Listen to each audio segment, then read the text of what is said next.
pessoal, eu sou o Rodrigo Tinini e sejam bem-vindos a mais um podcast da Uniguaçu, o Pod Mais. E hoje a gente vai bater um papo especial com as professoras aqui da Faculdade Uniguaçu sobre a internacionalização dos nossos professores e as suas experiências internacionais. E para conversar, queria agradecer a Roberta pela presença e a professora Priscila, que a gente vai falar um pouquinho hoje sobre as nossas experiências, né?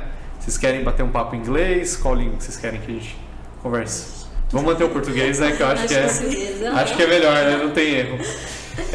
Então, sejam bem-vindas. Roberta, então se apresenta, fala para nós da onde que a gente te chamou para falar dessa experiência, né? Da onde você estudou, só para a gente conhecer um pouquinho para começar os nossos assuntos aqui. Então, boa tarde, Rodrigo, Priscila, as pessoas que estão assistindo. Meu nome é Roberta. Eu tive uma experiência internacional na The Ohio State University em Wooster, Ohio, durante meu período de doutorado. Eu fiz quase 7 meses de duração lá. Nos Estados Unidos, né? Nos Estados Unidos, isso. E a Priscila? Então, eu tive uma experiência também durante o doutorado, foi uma experiência mais curta, de 3 meses, e fiquei na ilha de Bornéu, que fica na Malásia, na parte da ilha, né? Porque a Malásia tem a parte continental lá, e eu fiquei na parte da ilha. E, na verdade, eu não fiquei em uma universidade específica, porque esses 3 meses eu fiquei em campo, então o nosso laboratório era lá no campo mesmo. Na floresta, praticamente. Na floresta, praticamente. Praticamente não, era na floresta. Eu dormia num colchonete com aqueles mosquiteiros em cima, pra não vir picada de bicho, né? E passei os 3 meses tomando tipo aqueles programas do Discovery Channel? Bem assim, eu passei 3 meses tomando antibiótico pra não pegar febre amarela, não ter essas doenças assim de floresta mesmo, né?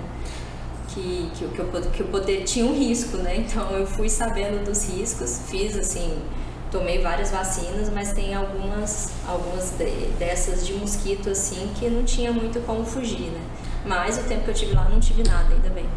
E assim, né, a minha experiência também nos Estados Unidos, né, eu fiquei na Universidade de New Hampshire, mais especificamente no estado de New Hampshire.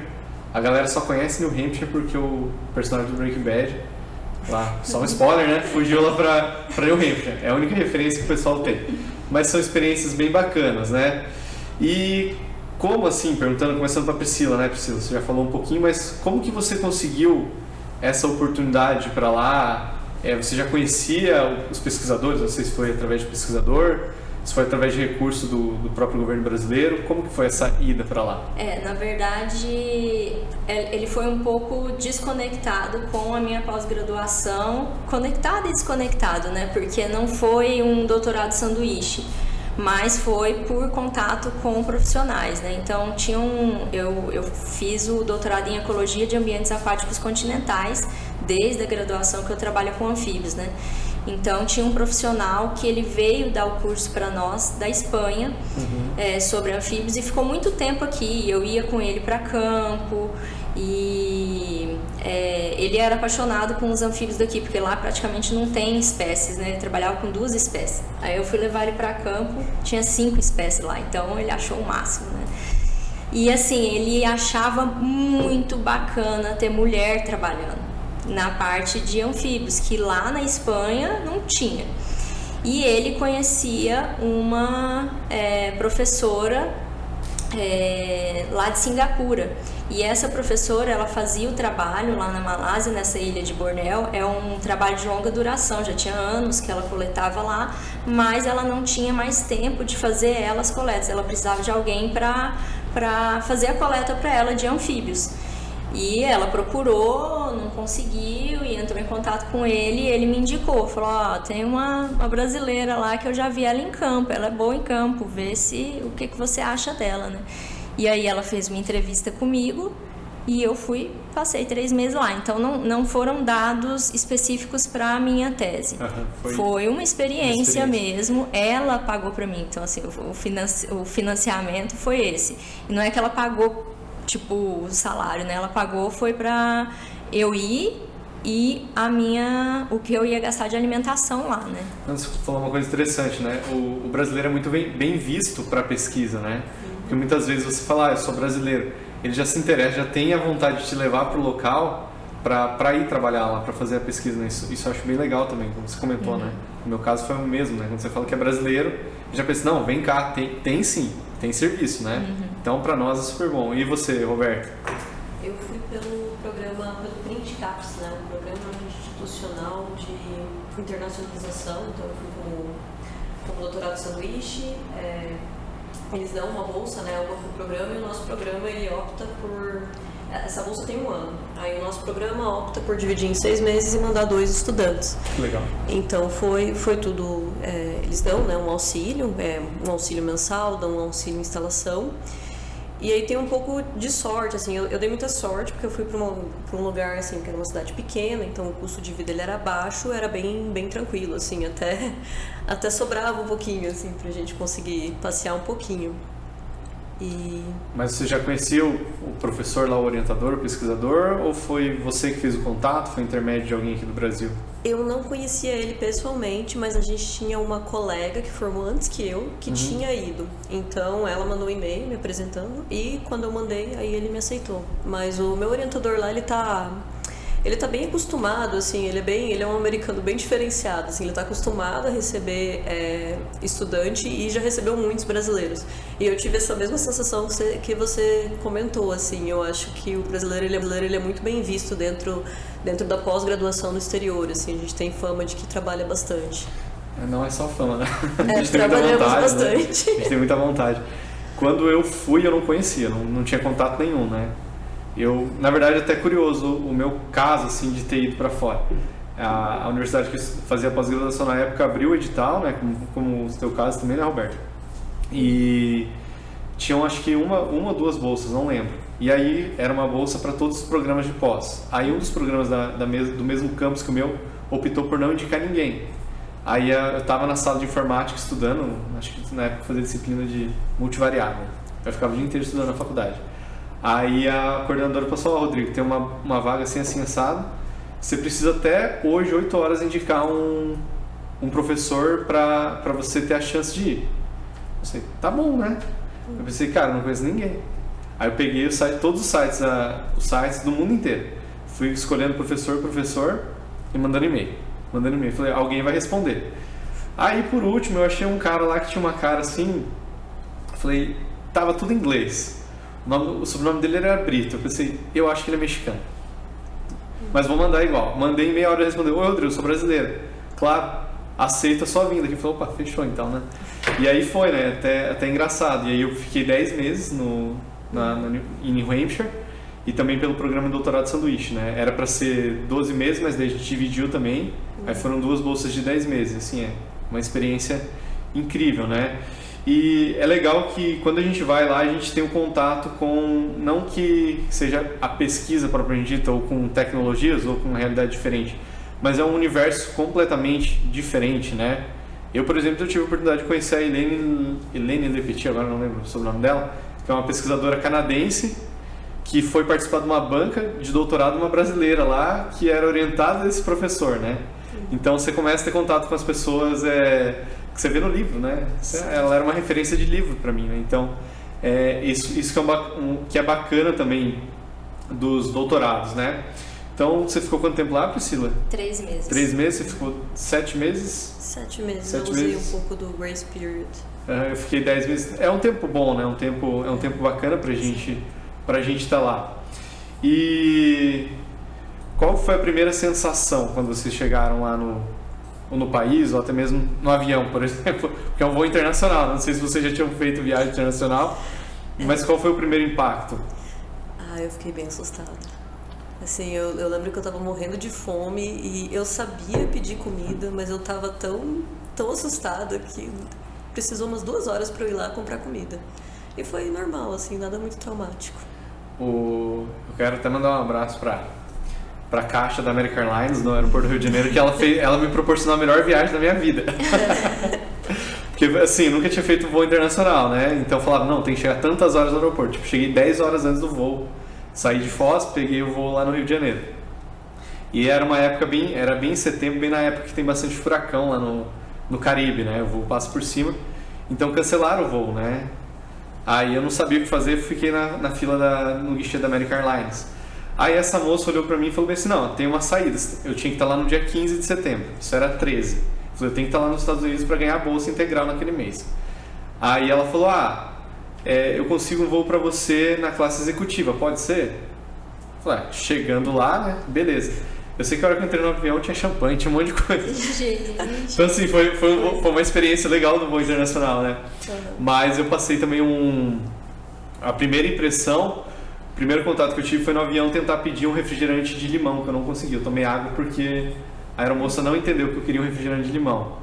E também lá na cidade, eu não sabia que na rodovia você não pode andar a pé, né? E eu não tinha carro, não tinha nada. Eu e minha esposa foi junto, a gente queria comer uma pizza.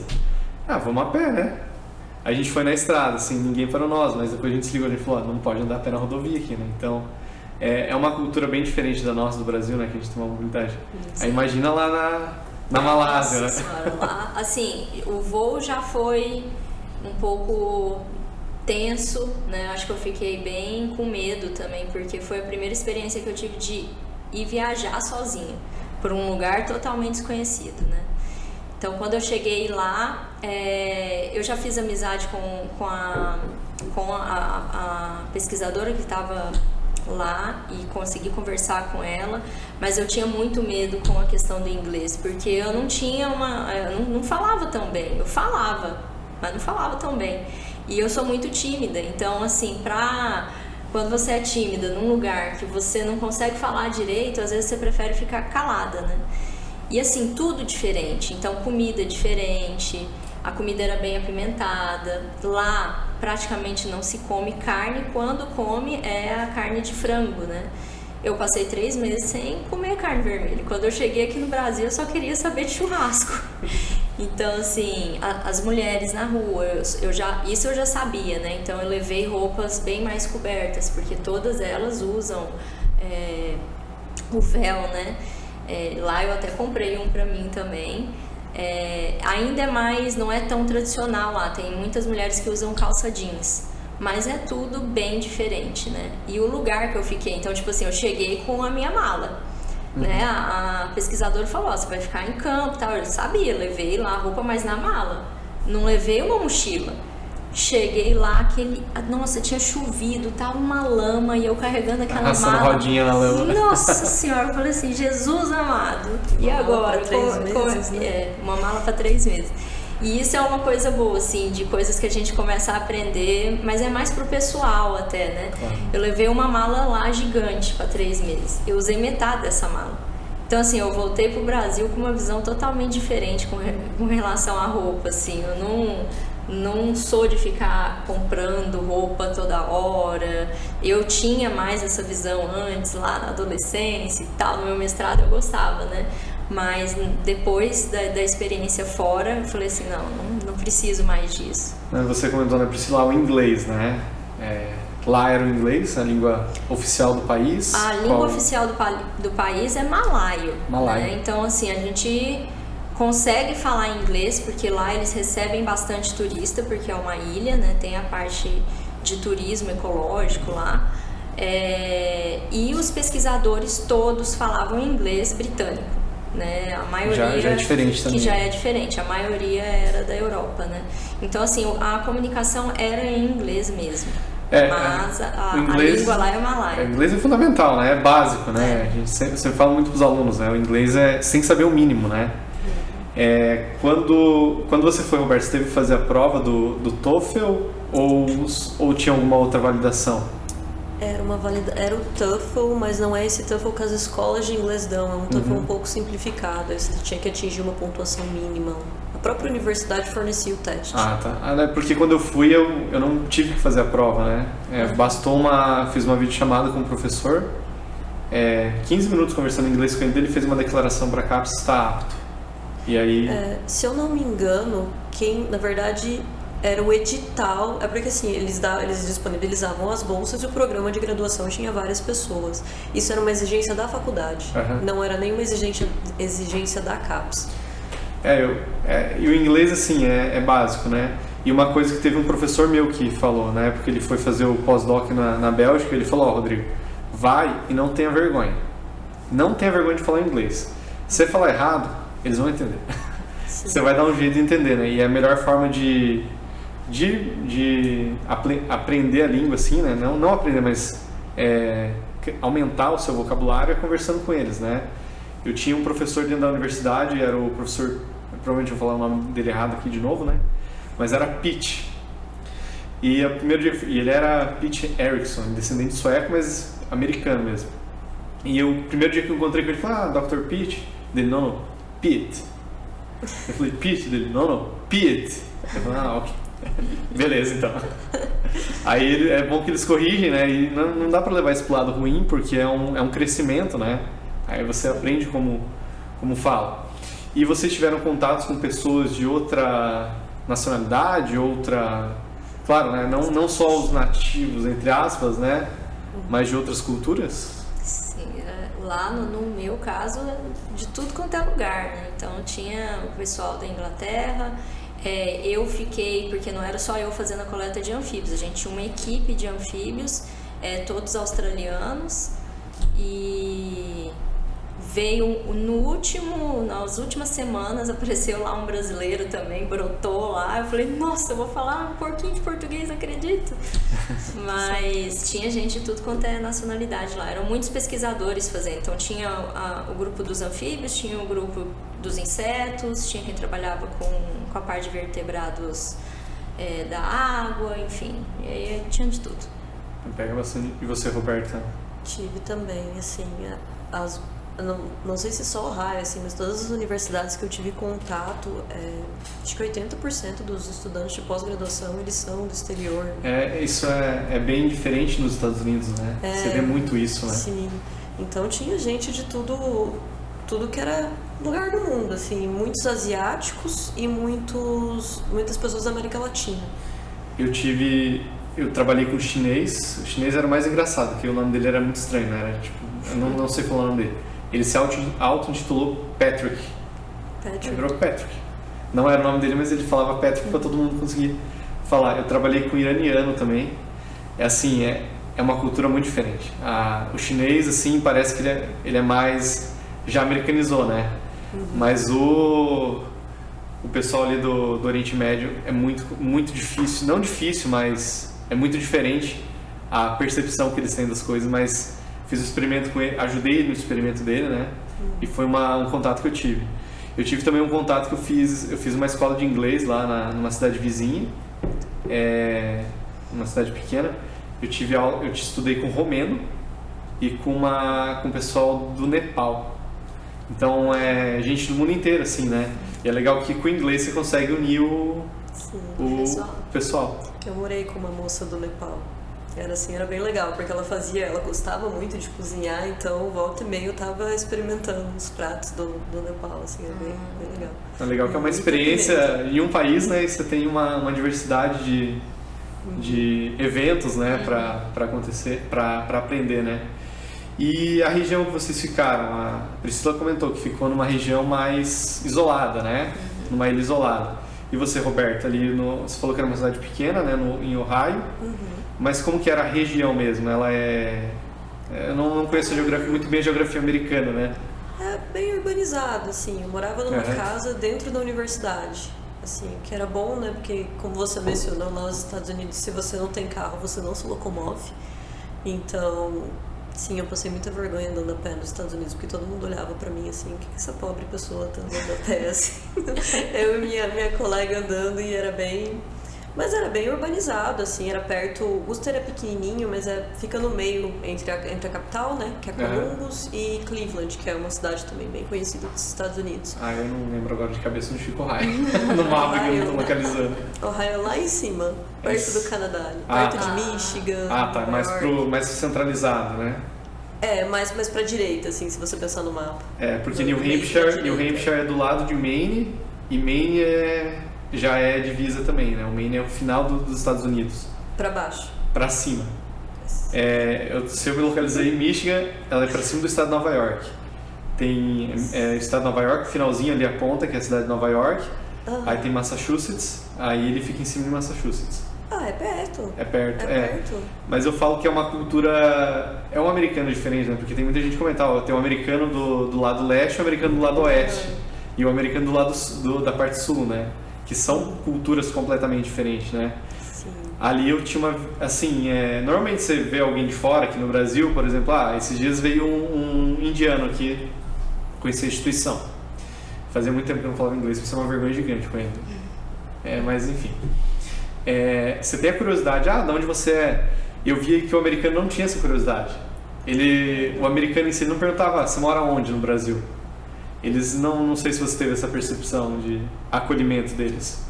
Eu acho que a impressão que eu tenho é que o americano ele é muito os Estados Unidos. Assim, eu não vejo eles com interesse, pelo menos na maior parte da população. Não sei se é aquela região, porque aquela região ali de Ohio mais pra cima, são bem conservadores, né? E eu vejo eles muito que eles prestam atenção no país deles. Assim, vai viajar dentro dos Estados Unidos, já é mais difícil você ver um americano que foi pra fora. Eu até brincava, na verdade, meu orientador brincava, porque ele é americano, mas ele é muito diferente, assim, ele adora exercício físico, ele viaja pra lá e pra cá e ele fala, não, eu acho que eu sou o único americano que faz exercício físico, que corre na rua. E ele comentava isso, que é bem assim, cabeça ali, sabe? Eles não têm muito interesse, não. E o malaio, eles são mais... O malaio é tipo brasileiro. Legal. Eles são muito acolhedores, eles não sabem falar inglês. O pessoal que ficava lá com a gente, acho que tinha um que falava. Mas eles estavam assim, quando tinha reunião lá, sempre tinha uma na semana, tipo a festinha, né? Eles estavam em todas, adoram futebol. Vieram me mostrar as camisetas que tinha do Brasil, né? Então, assim, eles são muito receptivos. Agora, já os pesquisadores em si, é legal, eu conversei bastante com eles, mas eu também senti isso, deles serem um pouco mais fechados, ainda mais que era lá da região da Europa mesmo. Eu já tinha ouvido falar que eles eram um pouco mais fechados, né? Os australianos que ficaram comigo, não, daí eles são mais abertos também, adoram viajar, tanto é que já vieram aqui para a região próxima do Brasil, na América Latina toda, já viajaram também. Mas o pessoal da Europa em si era mais fechado. E a comida lá, Priscila? Você falou que é apimentada, mas é muito... eu garanto que não tinha McDonald's lá, né? Não tinha. Não tinha, tudo era muito diferente, assim. Então, tinha comida que a gente era só com a mão, né, que a gente comia. E isso me dava muita agonia, porque assim, a população de lá, a maioria é muçulmana, né? E a cultura muçulmana é de que no banheiro não tem papel higiênico. E aí eu via aquele pessoal fazendo comida e eu ficava assim, ai meu Deus. Mas assim, o comer com a mão tem um conceito deles, né? Que você sente a textura da comida, né? Sim, e tem até a questão de como você cumprimenta as pessoas também. Tem a mão que você cumprimenta, porque uma é a mão, entre aspas, suja, né? Não é que eles não limpam, mas que eles fazem essa diferença, né? Tem a mão suja e a mão limpa e tudo mais. Então, assim, a cultura era muito diferente. E a comida é assim, tinha uns pães diferentes, que era tudo com a mão, com o molhinho que você, né, colocava ali. Frango, igual eu falei, era uma vez ou outra, porque é muito caro. Então era mais baseado, a gente comia muito ovo, e era um ovo com esses recheios, tudo apimentado, sabe? Mas a comida era muito boa, eu gostei. Só que eu sentia falta da comida brasileira. Foram 3 meses sentindo falta da comida brasileira. E você, Roberto? Olha, a comida brasileira é difícil de você bater ela. Pelo menos nos Estados Unidos é muito processado, né? Assim, às vezes você vai até num restaurante e você pede uma parmegiana. E eu ia, assim, eu ia no Olive Garden, que é uma rede super famosa até aqui no Brasil. Você pedia uma parmegiana, você ficava achando que ia vir uma parmegiana, vinha um steak com molho de tomate. Então, nossa, eu senti muito saudades da comida brasileira. Muito bem.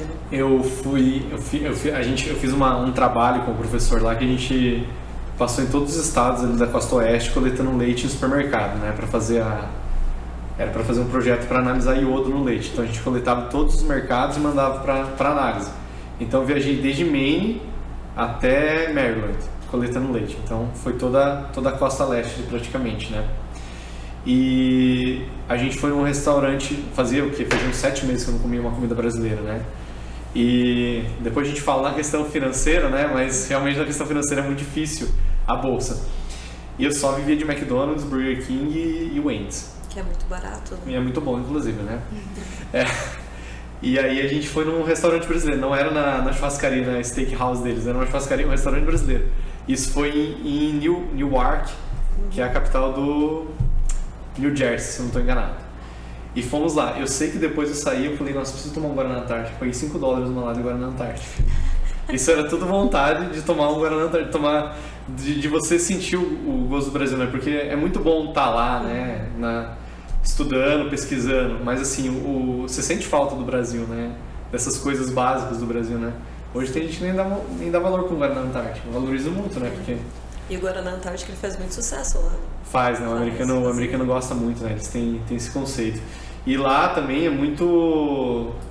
Lá é muito as grandes marcas, né? Então, eu brinquei com a Priscila, né? Não tinha McDonald's lá na ilha, né? Mas nos Estados Unidos, a cada esquina praticamente, você tinha o McDonald's, né? Um Taco Bell, alguma dessas redes famosas. Isso, e o americano é acostumado a pegar a comida e ir embora comendo ela no carro. Dificilmente ele fica no local. E é cultura diferente, né? E assim, o que dessa cultura, dessa vivência que vocês têm, seja na parte de vivência mesmo de vida ou na parte acadêmica, que hoje vocês veem que vocês conseguem trazer para a sala de aula? Vocês acham que vocês conseguem refletir isso para os alunos? Eu acho que dá para fazer algumas comparações, assim, de como as coisas funcionam. Às vezes, por exemplo, semana passada era aula de floricultura. E eu consegui trazer, assim, por mais que eu não trabalhe com flores, né? Eu consegui trazer alguns exemplos, porque eu tinha uma amiga que trabalhava com flores. E a floricultura deles é muito mais avançada, porque lá eles têm esse costume de consumir flores. O brasileiro não consome ainda, é bem incipiente. E acredito... Consumir que tu diz? De comprar, assim, tá. A nossa... não consumir, não, de fazer no dia a dia, assim, né? De usar para fazer arranjo, para dar de presente. Eu acho que tá crescendo hoje, mas lá é muito mais costume. Então, a pesquisa lá, ela tá num nível que a gente ainda tá caminhando nessa área. Eu acredito que a gente consegue trazer um pouco dessa visão, porque a nossa visão amplia muito, né? Em relação a tudo, assim, às vezes até coisas que não são diretamente da nossa área, e aí acredito que consegue trazer essas experiências para a sala de aula também. Não, isso é legal, né? Você pegar um link de uma situação que você viveu lá, mesmo não sendo da área, e você trazer para os alunos. Acho que isso é um exercício muito bom, né? Sim. E você trazer uma coisa, às vezes, de fora para o aluno e falar, nossa, eu vivi isso, né?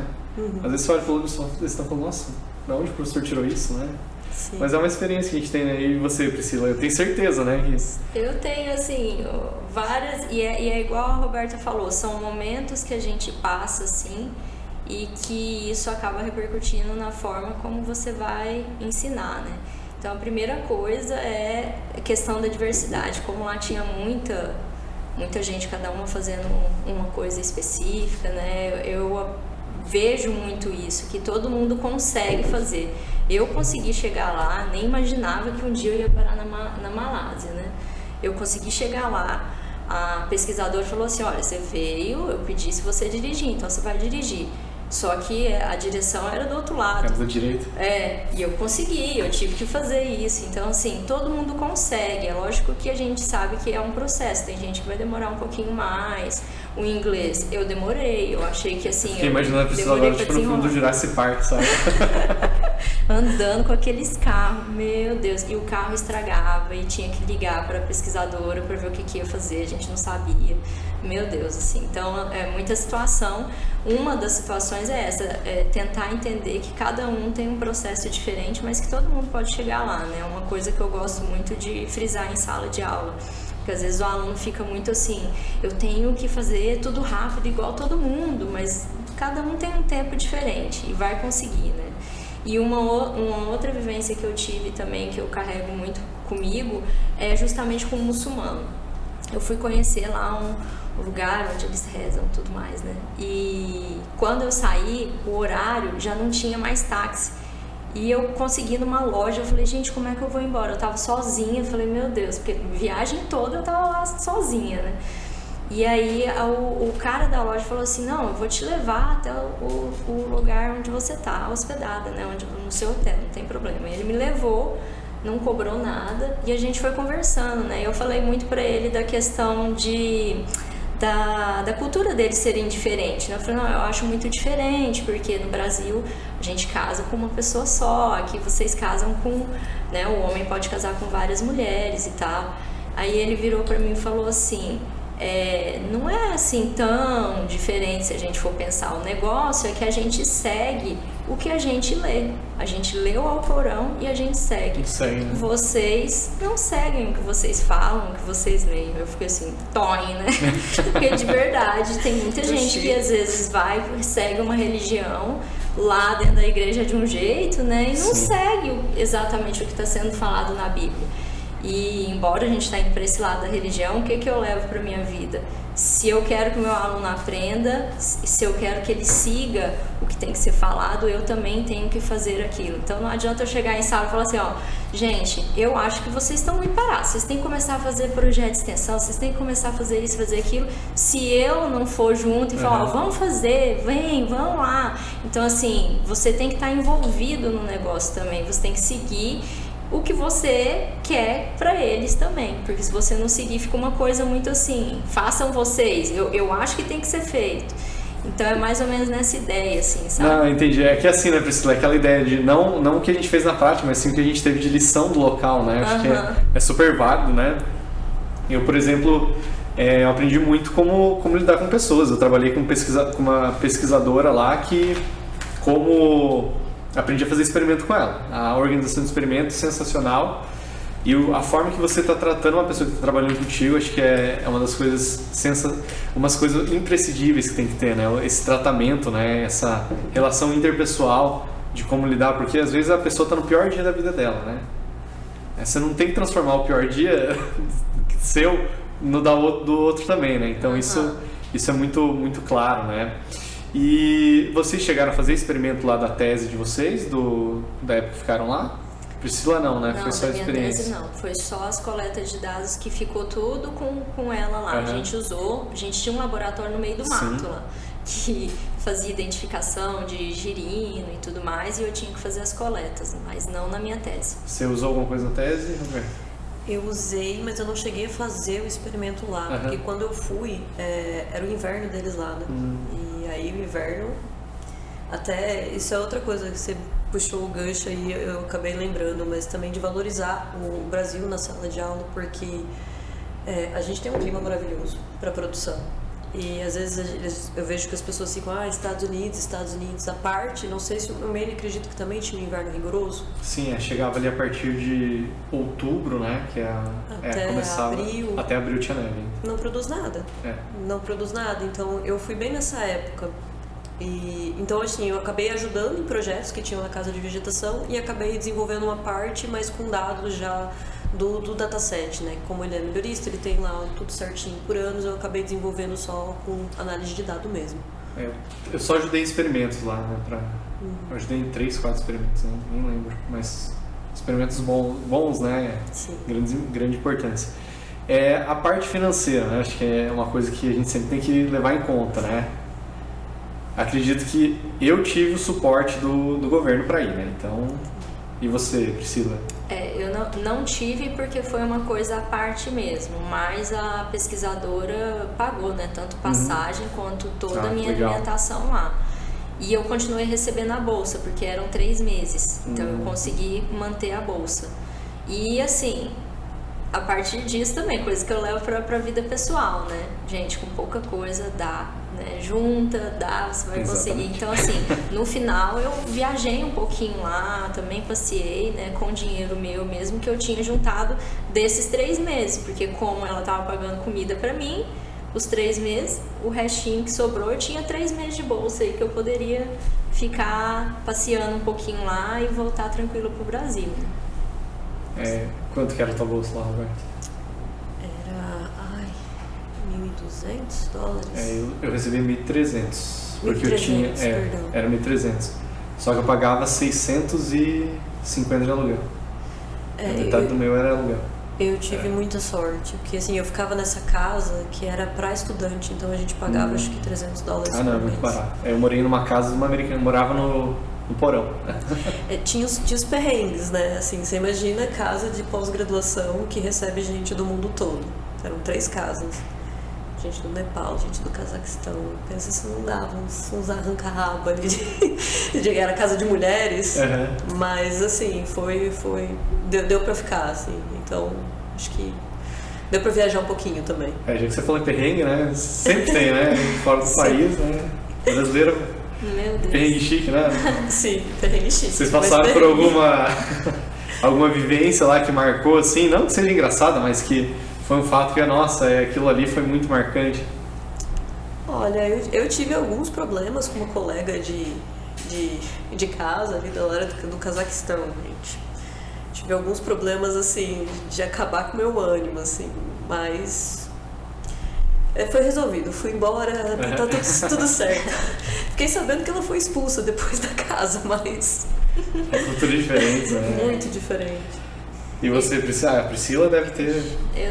Era só perrengue, gente.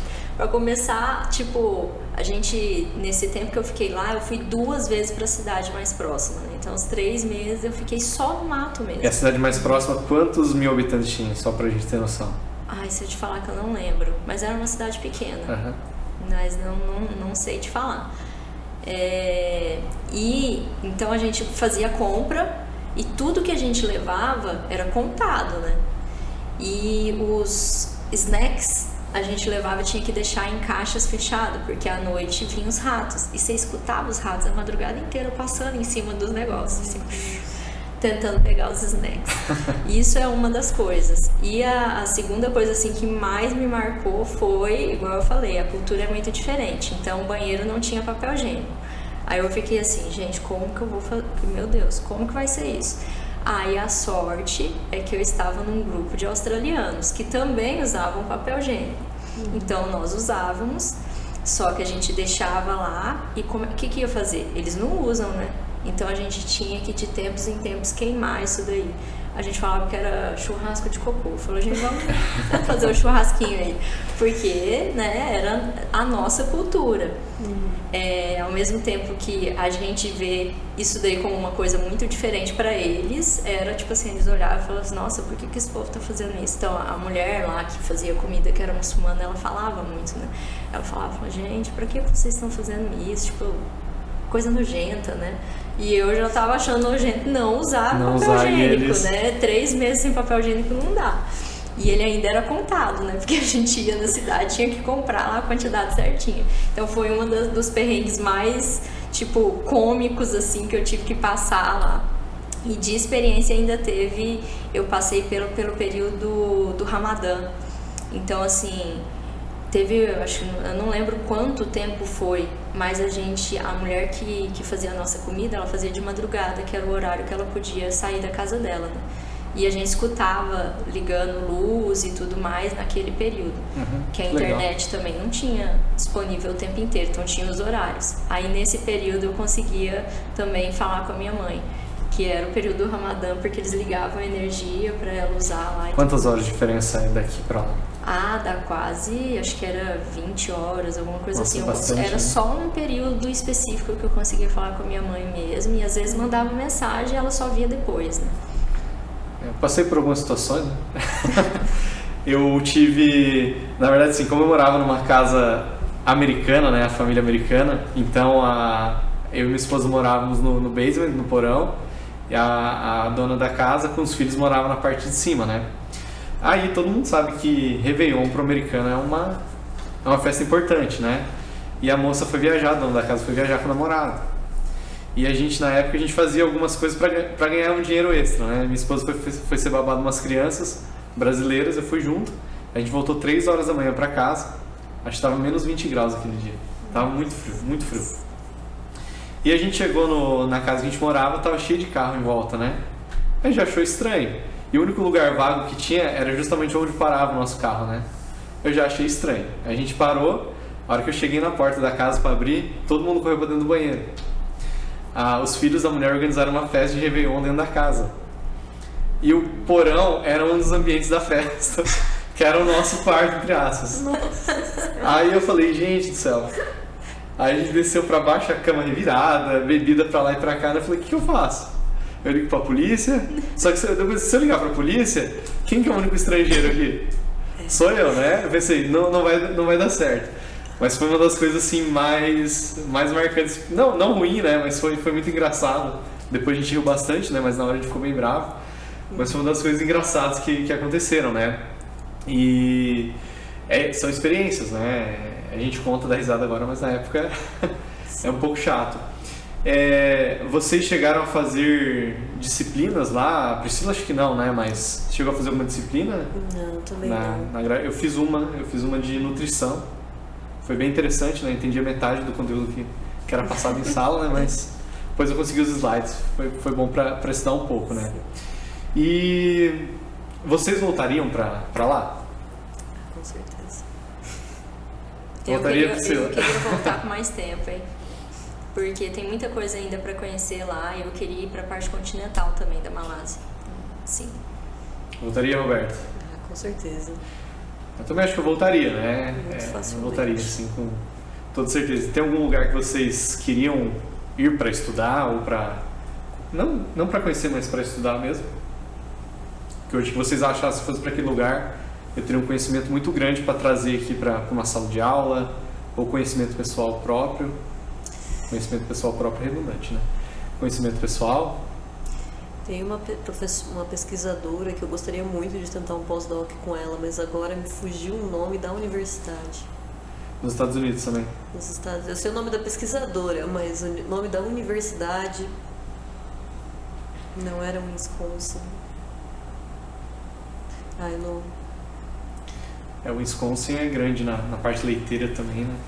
Nossa, não me recordo. Durante a pandemia eu trouxe alguns professores Trouxe não, né, entre aspas. Aí eu aprendi como era o contato com o professor americano, né? E-mail, eles respondem tranquilamente, né? Como se fosse um WhatsApp. Aí eu achei bem legal essa parte deles. E na pandemia a gente trouxe vários professores de lá para dar palestras, brasileiros, né? Fiz vários contatos com esses professores. Eu acho que eu iria para uma dessas universidades, né? Para conhecer um pouco. E eu acho que eu iria para o Museu de Ciências Naturais, na Espanha. Que lá tem alguns pesquisadores que trabalham com a parte de bioacústica de sapos e acho que dá para aprofundar bastante. Embora não é um lugar que tenha tanto sapo para trabalhar, mas de conhecimento, certeza que eu ia sair com bastante informação. É um local diferente, né? E para os alunos, assim, vocês recomendam eles tentarem esses intercâmbios? Não precisa ser numa pós-graduação, né? Mas o intercâmbio profissional, vocês acham que é válido para eles? Com certeza. E assim, eu não tinha essa noção, pelo menos, de quando eu fui. Eu achava que era algo muito difícil você fazer o mestrado, um doutorado pleno lá. E assim, não vou dizer que é fácil, mas é possível. 80%, 90%, dependendo da universidade, é estrangeiro, eles gostam de estrangeiros. Então você tem essa possibilidade de fazer uma pós-graduação lá plena, porque assim, a pós lá ela é paga, mas para estrangeiro você tem programas de bolsa, que você faz a pós e você trabalha como técnico, você consegue uma bolsa para se manter. Então, é possível. Eu acho que... não sei dizer assim na parte da graduação, para você ir durante a graduação, mas eu sei que como pós tem essa possibilidade. Como a graduação, acho que antigamente tinha, né? A graduação sanduíche, agora não sei se ainda tem, o Ciência Sem Fronteiras. Acho que não tem mais. Eu sei que algumas universidades, a Ohio State, por exemplo, ela tem um programa que é para pós-formados, assim, você é recém-formado, e aí você vai, não sei se faz um semestre na faculdade, e aí trabalha. Eu sei que eu tive amigas que foram. É mais como um estágio, né? Eu sei que existe, acho que a de Ohio State tem. Eu sei que tem uma empresa na Holanda que pega, nos Países Baixos. E agora não me lembro, Michigan, talvez. Então, eu sei que também tem essa modalidade de intercâmbio, né? Mas daí eu já não sei como é que funcionaria, por exemplo, a questão do... eu sei que você recebe ali um dinheiro por hora trabalhada, mas você não tem o apoio, assim, de passagem. Né? Mas... o deslocamento até lá é o deslocamento, sim. O meu cunhado tem uns 2 anos que ele formou pela UFSC. Daí ele conseguiu ir para a Alemanha ir para o Canadá. Foi uma experiência muito bacana para ele. Também não foi apoio total, assim, que ele ganhava não foi suficiente. Os pais tiveram que dar uma ajuda para ele conseguir se alimentar bem lá. Mas vale a pena. Eu acho que assim, nem é só a questão de ser uma experiência fora do país. Se você tem uma oportunidade, por exemplo, ir trabalhar ou conhecer uma empresa ou ir para uma universidade, outras regiões do país, uma outra região do país, eu acho que isso começa a abrir muito a mente, né, da pessoa. Vamos puxar para o lado das agrárias, né? Por exemplo, hoje a produção animal é diferente no sul do Brasil para o nordeste do Brasil. A produção vegetal é completamente diferente, né? Às vezes a gente fala fora do Brasil, né? Mas às vezes até mesmo dentro do país é importante você conhecer os locais, os sistemas produtivos locais para aplicação dentro da sua profissão, né? Eu pego como exemplo muitos alunos da agronomia que vão fazer estágio e aqui na nossa região é milho e soja, né? E muitas vezes acabam deparando com a cultura da banana, que não é uma cultura típica aqui produtiva da nossa região, que outros estados, Santa Catarina produz demais, né? Mas são estados que tem, né? E às vezes você tem esse conhecimento também é importante, né? Eu concordo que é possível ir, né? Somos provas aqui, né? Temos mais aqui dentro da instituição também, não só nós três, né? Temos vários professores que foram. Tem professor que foi para o México, professor para a Argentina, professor que foi para Portugal. Então, assim, a gente tem várias oportunidades, né? Não sei quantos países tem no mundo, mas cada um é uma oportunidade diferente. E cada um você vai ter a sua atividade diferente, né? A sua percepção diferente. Tenho certeza que se a gente chamar outra pessoa que foi para os Estados Unidos, vai ter outra percepção. A Priscila também, se chamar alguém que foi para Malásia, né? Muito embora seja difícil, né, Priscila? Achar alguém, mas vai ter uma percepção bem diferente. E que legal que a gente consegue trazer isso para dentro da instituição, aplicar dentro da sala de aula, né? E os alunos gostam disso, né? Isso é bacana. Acho que foi bem legal o papo, né? Acho que bem interessante, né? Achei que vocês iam falar em inglês, mas... Fica preparado para isso. Deixa para a próxima oportunidade, então, né? Então, esse foi mais um Pode Mais da Faculdade do Iguaçu. Não se esqueça de se inscrever no nosso canal e acompanhar toda segunda-feira o Pode Mais.